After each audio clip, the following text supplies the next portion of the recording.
All right, who wants to ask the first? What's your reaction to the verdict question? What's your reaction to the verdict? Justice was served.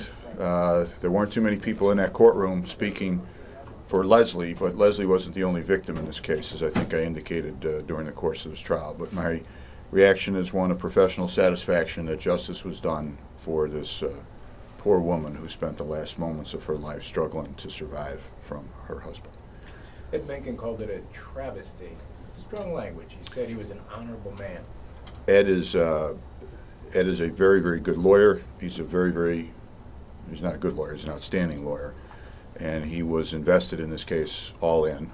I don't know that, I'm going to judge Ed by his comments after a devastating loss like this, but let's remember that he was intimately involved in selecting those 12 people, and I don't think it's fair to them to refer to this as a travesty. It might be fair to say we disagree with the verdict and something like that, but I know an awful lot about Dr. Robert Newlander, and believe me, there's plenty that I know that the jury didn't know, and there's a reason.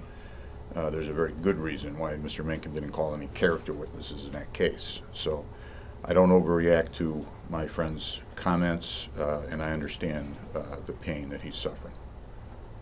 Were you able to substantiate any of these concerns that you believe character witnesses might have had of Dr. Newlander? All right, you got to run that one by me again. Sure. You mentioned that Ed didn't call any character witnesses. Were there any flaws in his character that you were able to confirm that you can talk about? Look, the guy's a convicted murderer. I'm not going to spend time. I take no umbrage at the question at all, but I was responding to Jim's question. But I'm not going to spend the press conference talking about, Dr. Robert Newlander's character. He's a convicted murderer. That says it all. What about the anonymous letter that started this investigation? The anonymous letter actually had very little to do with the case. It was a type of letter prosecutors probably get all the time throughout the country. I looked at it, as I said earlier, the case wasn't on my radar screen. I had been advised by the medical examiner that it was an accidental fall in the shower, and I took that to be accurate. And what really sparked the case was the interest of Dr. Mary Jimbelik, who's the former medical examiner. She asked to look at the case. She and I discussed it. And really, what began then was a process to try to find someone who would say, by the way, forgive me for interrupting, is Melinda there? I really, it was a process to try to find someone who I respected, who would say, as we hired, said, good grief, this is a homicide. And Dr. Bodden, I understand the defense try to characterize him. I forget what they called him or something. But look, this guy's been doing it for 50 years. I've worked with Dr. Bodden for 20 years on some of the biggest high-profile cases in central New York. And I respect the guy. And he's certainly no shill for the prosecution. He probably testifies as much for the defense as anybody. Any forensic pathologist. And Dr. Jan Lietzma, with all due respect, spends the vast majority of his practice testifying for defendants. So we kept doing that process, and we even, went so far as to allow him to be interviewed by a Syracuse police officer for 3 hours. And he didn't do too good in that interview either. You're talking about some of the highest profile cases in central New York. Yes. Over the last 20, 25 years. Yeah. Where does this case rank on that list? And we're less than 45 minutes after a verdict. I'm just wondering how you are feeling physically. I'm feeling kind of beat. Melinda, I don't know, she keeps smiling. She annoys the crap out of me. I don't know how she can keep smiling through all this, but I wouldn't be here without Melinda because, she did the yeoman's work on this case. But that how I feel, it was tough being in that courtroom where, the only people rooting for you are your wife, your co-counsel, your 2 kids, and your secretary, and everybody else is, you got the wrong guy, and all this silliness that went on in the courtroom. And trust me, there isn't anybody in this office that doesn't feel for the Newlander family. They don't need condolences from me, but the fact of the matter is that they're they were victimized by what this man did, and it was pretty awful. Where does this case rank on your list of the highest profile cases that this office has undertaken? You know, I don't know, Jim. Maybe, you know, certainly in the top 5. I think of, you know, cases that you might not remember because you may not have been born yet, but, you know, Mad Dog Allen was certainly, I think, for me personally, one of the highest profile cases I ever did. Cynthia Pugh, the Juanita Hoyt case, Stacy Castor, which was just a recent case. And how about you? What about your career? This has got to be top 20 or? Yeah, I mean, besides Iris Resto, this is probably. Besides Iris Resto, yeah. All right. Well, so it's number 1 for Melinda and in the top 5 for me. But it was a challenging case. I'm glad the jury had the courage to do it right. That was a tough ordeal they had to go through to render that verdict and look at that family collapse in front of them. Did you have a chance to speak to any of the jurors? I'm not going to talk about any conversations with or not that I had or didn't have with the jury. Doug, I hope you respect that. Were you driving home at all over the last couple of days with doubt that you were going to get a conviction? Oh, I would never. The opposite of that, Jim, is that I was absolutely convinced we were going to get a guilty verdict, which would be a lie. I could have a crime, you know, I could be prosecuting Jack Ruby and I'd be going home at night thinking, geez, I hope I don't blow this one, you know. But the reality, for you younger people, Jack Ruby committed a crime on live TV. So I never go into a case and say, oh, this is a lock, this is absolute certainty. Never. That's foolish. Although I have to say that I was pretty encouraged by the analysis the jury was following. It kind of mirrored the argument that Melinda and I crafted together for the final summation.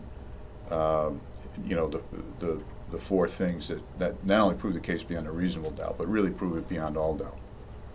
This guilty verdict indicates, obviously, the medical examiner made a mistake. Do you look back to any other cases that weren't ruled as crimes that you're wondering now that maybe you should look at again? Not with this medical examiner. He's a consummate professional. We're lucky to have him here. I resented the insinuation that, you know, that his testimony was somehow related to his job status. If that were the case, he would have been let go years ago. And so the quick answer is no. And, you know, everybody thinks that this is unique. If you go back to the Stacy Castor case, please remember that David Castor's death was originally ruled a suicide. So it's not unprecedented for a medical examiner to get new information and change his opinion. And it's certainly not unique to Dr. Stoppaker. Medical examiners do it all over the world. What happened? The question for me is, was he professional enough to say, yes, I did make a mistake, here's why I made it, and here's why I now think this is a homicide? And I think that had an awful lot to do with the jury reaching their ultimate conclusion. Minkin made it seem like this wasn't over for them. What do you think about that? You mean they're going to appeal? Did you know that they're going to appeal? You know, people appeal. Look, I got to retry a guy I convicted 22 years ago in a couple of months because you know, a judge that never tried a case thinks we made a mistake. So, you know, there's an appeal. There's an appeal. I'll tell you this. You know, you folks are court reporters and you watch the system. You tell me, what's the appealable issue here? I didn't like the verdict. Something I tried to get in was kept out by Judge Miller. Some obscure hearsay rule was violated. You tell me. I mean, this was a question of fact for 12 good people who, you know, went our way. So, sure, there'll be an appeal, and we'll be successful. Well, maybe you've handled many big trials. Which pieces of evidence do you think through the trial process do you think had the most impact on the jury, the way that it actually played out in the courtroom?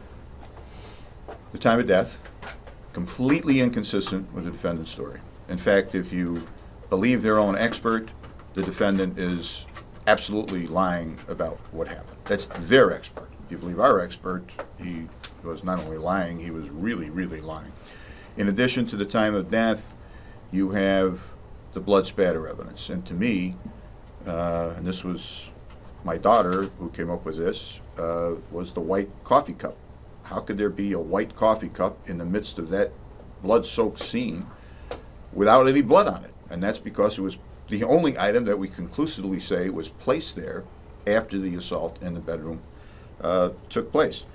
The third thing were the injuries themselves. When you look at those injuries, and as horrific as the left black eye is, if you take that out of the equation, when you look at those injuries, to the left forehead, to the right part of her neck, to 2 hemispheres on her right shoulder, to her fingers, to her upper lip, to the side of her head, and absolutely no injuries, none, below her waist. And she supposedly fell in the shower. And then the final thing is, and I know I don't mean to cause any more grief than has already been caused for the family today, but the final thing is the absolute certainty that Jenna Newlander made that 911 call from the particular room that she did. I see some of the geniuses that read Doug Dowdy's column on Syracuse.com were unable to pick up the significance of the location of that call, but that's not Doug's fault. But the rest of the 12 people that mattered did, because if you follow it, she's getting there while her mother is still in the shower, and yet the first words out of her mouth are, "Oh my God, there's blood everywhere."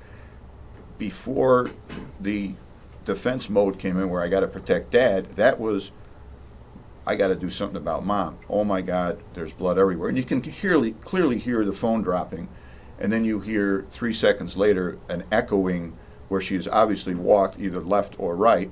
She couldn't have walked right because she would have already passed her mother, if you believe her story. She had to have gone left, just as her father said, and encountered her mother in the shower, and then you heard the terrible screams from her about how horrible that was to view. And that was part of his plan. He had to have somebody seeing him take his wife out of the shower. And I don't know what do you say about a guy who puts his own daughter in that position? Just to clarify, you believe that Jenna walked around the corner to the opening of the shower and saw her mother in the shower? So. Yes, she was. That's what she said initially. That's what her father said initially, and she told the DeWitt Police Department 6 times that she made the phone call from that water closet. It was only until trial. She has a right to grieve, and she has a right to consider herself a victim, as I do, but it doesn't give you a right to lie to 12 people.